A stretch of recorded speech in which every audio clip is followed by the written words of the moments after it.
Heraclitus believed that all things are in constant flux, comparing the universe to fire, eternally burning, yet with its own measure, metron, of extinction.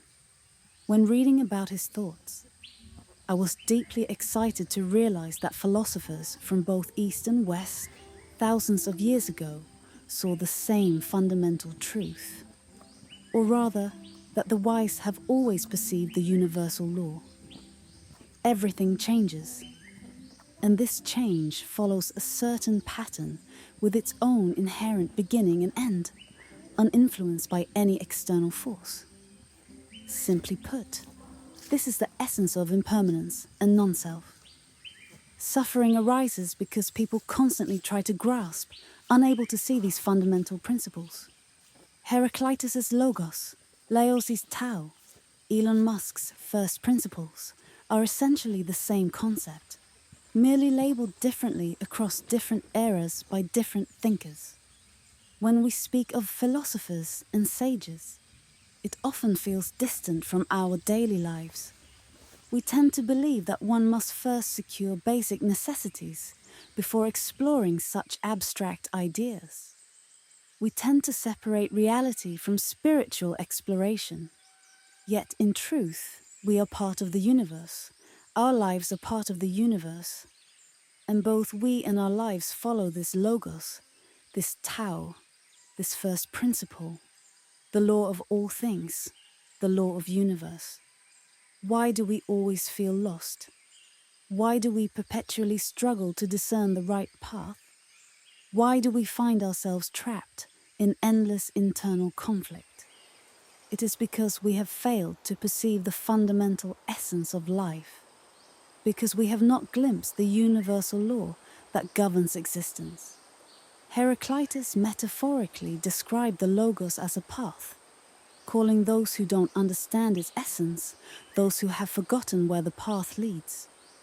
When we perceive this law, this Tao, we comprehend the essence of life, understand the path's destination, and become wise. When this wisdom is applied in work, we become more likely to succeed than others. In the words of Ray Dalio, founder of Bridgewater Associates, this is a kind of brain evolution. He said, "No matter how successful I've been in my life, the primary reason isn't how much I know, but how I know what to do when I'm ignorant. This ability to know what to do in the face of ignorance comes from this brain evolution." Recently, Elon Musk's work efficiency went viral. He successfully launched Starship, demonstrated the Cybercab autonomous taxi, and hosted the Optimus robot launch, all within a week. Musk seems like a superhuman who has reached heights most ordinary people cannot. Why is he so successful? Perhaps because he has discovered the Tao and moves in alignment with it. Can ordinary people also discover and follow the Tao? Absolutely. It's an innate ability we all possess. Remember, we are each a part of the universe, a part of the Tao. Our lives, our work, our emotions, everything around us are part of this path. Most of us rarely recognize or perceive its existence. Returning to Heraclitus' story, once the son of King Darius wrote to him, humbly requesting an explanation of the deeper meanings in his book on nature. Heraclitus directly refused. He said, "In truth, everyone is gradually moving away from justice and truth, dominated by evil and ignorance, obsessed with an unbridled pursuit of honor and wealth. I have long forgotten all human greed and wickedness, and only wish to be far from my compatriots' restlessness and jealousy. Therefore, I cannot go to Persia. Now I am accustomed to humility and live respecting my own will." His experience remarkably parallels that of Zhuangzi. Zhuangzi lived around the 4th century BCE. He is often seen as Laozi's philosophical successor, deeply expanding and elaborating on the core Taoist principles of living in harmony with the Tao. the way. The story of Zhuangzi fishing at the Poo River is a famous anecdote that beautifully illustrates the Taoist philosophy of personal freedom and rejection of worldly power.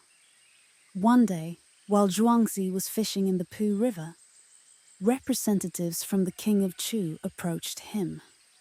They delivered a message. The king wanted to appoint Zhuangzi as a high-ranking official in the royal court. Zhuangzi continued fishing, not even turning his head. Without interrupting his activity, he casually responded, "I have heard that in the royal court there is a sacred tortoise that died long ago. The king keeps this tortoise's shell preserved in a sacred box, treasured and displayed.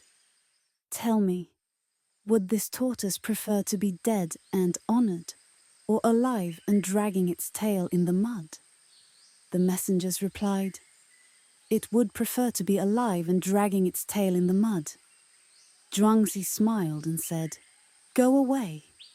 I too shall drag my tail in the mud." In this simple yet profound interaction, Zhuangzi rejected the prestigious position, choosing instead to live freely according to his own principles. He compared himself to a tortoise who would rather live simply and freely than be preserved as a lifeless artifact of power. A powerful metaphor for maintaining one's authentic self over societal acclaim. When I read this, I laughed heartily. Ancient philosophers, regardless of their era or region, were proud, direct, and profoundly wise. Heraclitus' refusal to Darius' son mirrors Zhuangzi's refusal to the king of Chu. One says, "I am accustomed to humility and live respecting my own will." The other, "Go away. I too shall drag my tail in the mud."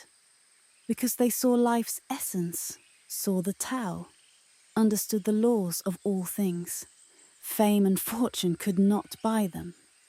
They lived freely between heaven and earth, united with all things, never pursuing fleeting, illusory honors. In fact, whether we seek the spiritual liberation embraced by Zhuangzi and Heraclitus, or aspire to worldly achievements like Elon Musk, we must learn the same fundamental lesson. We must learn to see the essence of life, to perceive the great harmonizing principle, the Tao, that flows through all existence. And having seen this universal rhythm, we must walk in step with its wisdom. As ordinary people, while we might not encounter situations of fishing in the Poo River or refusing emissaries, we can learn from these sages, see the Tao, and follow its path. Borges noted that in Spanish, awakening is recordarse. To record yourself, to remember yourself. Awaken. Remember yourself. See the Tao and become one who knows where the path leads.